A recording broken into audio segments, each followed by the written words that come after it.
बिहार में होने वाले विधानसभा चुनाव से ठीक पहले मतदाता पुनरीक्षण का काम किया गया।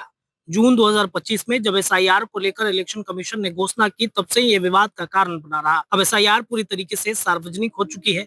एसआईआर के अनुसार बिहार में 2025 विधानसभा चुनाव के लिए मतदाता सूची में गहन पुनरीक्षण यानी कि स्पेशल इंटेंसिव रिवीजन एसआईआर के बाद कुल 69 लाख मतदाताओं के नाम हटाए गए हैं।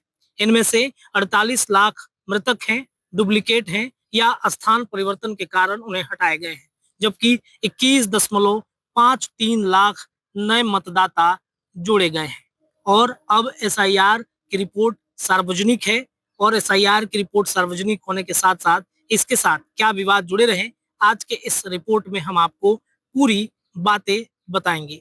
बिहार की राजधानी पटना में पिछले एक हफ्ते से इलेक्शन कमीशन की टीम पटना में है और जो चीफ इलेक्शन कमीशन है ज्ञानेश कुमार, वो भी पटना में मौजूद थे। उन्होंने तमाम राजनीतिक दलों के साथ साथ पटना के प्रशासनिक अधिकारियों के साथ साथ जो बैठक होती है वो बैठक संपन्न करने के बाद आज पटना में एक प्रेस कॉन्फ्रेंस बुलाई गई और तमाम जो प्रश्न थे उसके जवाब उन्होंने दिए हैं। जो राजनीतिक दलों के साथ उनकी बैठक हुई, इस बैठक में उन्होंने कई तरह के प्रश्न लिए गए, जैसे कि जनता दल यूनाइटेड की तरफ से ये कहा गया कि बिहार में एक चरण में चुनाव होने चाहिए, तो बीजेपी ने ये सवाल उठाए कि 2 चरणों में संपन्न कराए जाने चाहिए। वहीं कई राजनीतिक दलों ने यह भी कहा कि जो बुर्का पहने मुस्लिम महिलाएं वोट देने जाती हैं, उस बुर्के पर जो वोटिंग की जो प्रक्रिया होती है उस पर एक बार गहन विचार किया जाए। इस पर इलेक्शन कमीशन ने ये कहा है कि हम इस पर विचार करेंगे और आगे की जो प्रक्रिया होगी उस पर आपको जवाब देंगे। आज के हुए इस प्रेस कॉन्फ्रेंस में तमाम जो मीडिया कर्मी थे उन्होंने कई तरह के सवाल पूछे, इलेक्शन कमीशन ने सबका जवाब दिया, लेकिन सबकी निगाहें अब इस बात की तरफ है कि इलेक्शन कमीशन बिहार में विधानसभा चुनाव के तारीख का ऐलान कब करेगा, आचार संहिता की प्रक्रिया कब से शुरू होगी। लेकिन आज के इस रिपोर्ट में हम आपको बताएंगे कि एसआईआर के विवाद कब से जुड़ा रहा और कब कब क्या घटनाएं एसआईआर को लेकर के हुई है। तो 24 जून 2025 को चुनाव आयोग ने बिहार में स्पेशल इंटेंसिव रिवीजन यानी एसआईआर की अधिसूचना जारी की थी। इस अधिसूचना के अंतर्गत ये कहा गया कि बिहार की मतदाता सूची को पूरी तरीके से पुनरीक्षण किया जाएगा, नए मतदाताओं को जोड़ा जाएगा और अयोग्य, मृत, डुप्लीकेट या अनट्रेसेबल नामों को सूची से हटाया जाएगा। आयोग ने कहा कि यह सभी मतदाताओं की भागीदारी सुनिश्चित करना है और सभी मतदाता जो सच में मतदाता हैं उन मतदाताओं के नाम कटे नहीं, इसका भी विशेष ध्यान रखा जाएगा। जुलाई 2025 की अगर बातचीत करें तो नामों का जोड़ना और काटना शुरू हुआ। एसआईआर के अनुसार मिले आंकड़ों में बिहार की नई मतदाता सूची में 21.53 लाख नए मतदाता जोड़ दिए गए, जबकि 3.66 लाख नाम हटाए गए। आयोग ने यह दावा किया कि 99.8% कवरेज हो गया है। नाम हटाए जाने वालों में 22 लाख मृतक नाम शामिल बताए गए और लगभग 7 लाख वोटर्स को डुप्लीकेट पंजीकरण की श्रेणी में दिखाया गया। आयोग ने यह भी बताया कि जिन मतदाताओं के फॉर्म वापस नहीं मिले या उनके नाम अनट्रेसेबल पाए गए हैं उन्हें हटाया जाएगा। और इस प्रकार से जो ये विवाद था वो शुरू हुआ और किन किन विवादों को एसआईआर ने झेला है, अब आइए जानते हैं।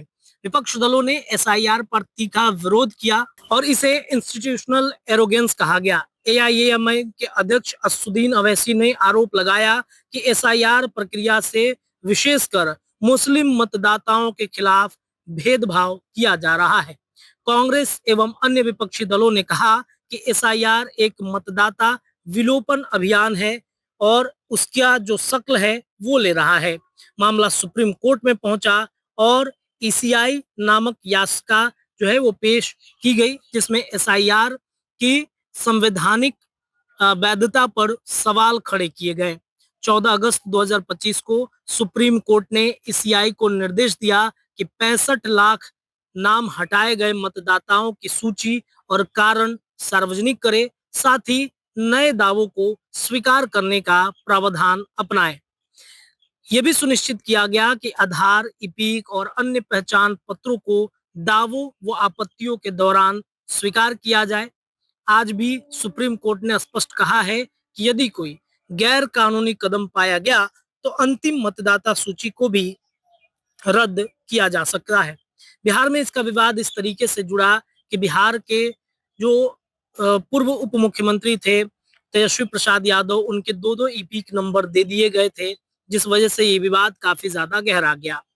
भारी मतदाता कटौती और मिसिंग वोटर्स, विश्लेषक बताते हैं कि एसआईआर प्रक्रिया के बाद 54 लाख योग्य मतदाता सूची से गायब हो सकते हैं। बिहार की इलेक्ट्रोल टू पॉपुलेशन के अनुसार यानी ईपी के अनुसार 97% से गिरकर 88% हो गई है। गरीब, प्रवासी, नए मतदाता और युवा वर्ग को विशेष रूप से प्रभावित होने की आशंका जताई जा रही है। राजनीति का हथियार एसआईआर कैसे बना है? तो एसआईआर को लेकर के विपक्ष का ये दावा है और ये कहना है कि ये एनडीए को बढ़त दिलाने का उपकरण है। समर्थकों का तर्क है कि पुरानी सूची में त्रुटियां और डुप्लीकेट नामों का सफाया जरूरी था और इस वजह से एसआईआर ये किया गया।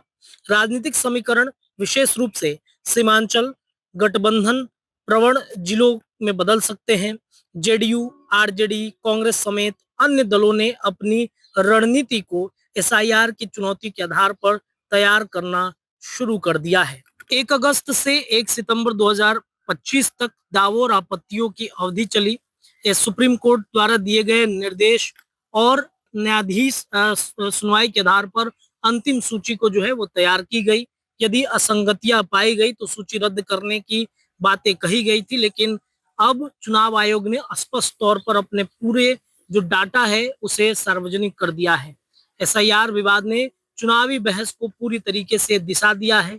किसका वोट सुरक्षित है, किसका वोट रद्द होगा। मतदाता सूची की स्वच्छता, न्यायिक हस्तक्षेप और राजनीतिक समीकरण अब चुनावी रणभूमि को मूल घड़ी बन चुके हैं।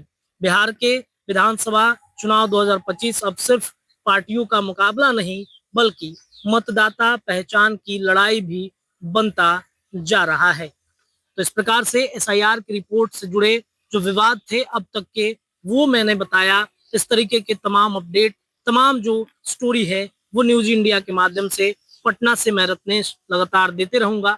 बहुत बहुत शुक्रिया।